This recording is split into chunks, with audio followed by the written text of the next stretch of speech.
আসসালামু আলাইকুম। আজকে আমরা চলে আসছি শান্তিপাড়া ময়মনসিংহ। এখানে আমাদের 6 তলা বিল্ডিংয়ের একটা প্রজেক্ট চলতেছে। আজকে আমাদের ছাদ ঢালাই চলতেছে।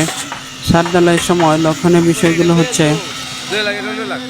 ঠিকমতো বাইবেটিং হচ্ছে কিনা, বিম কলাম জয়েন্টে গ্রাউটিং দিতেছে কিনা, ঢালাইয়ের থিকনেস 5 ইঞ্চি আছে কিনা এবং ঢালাইয়ের রেশিও মেনটেন হচ্ছে কিনা, এই বিষয়গুলো আমাদের এনশিওর করা। তো চলেন দর্শক, আমরা কাজগুলো দেখি।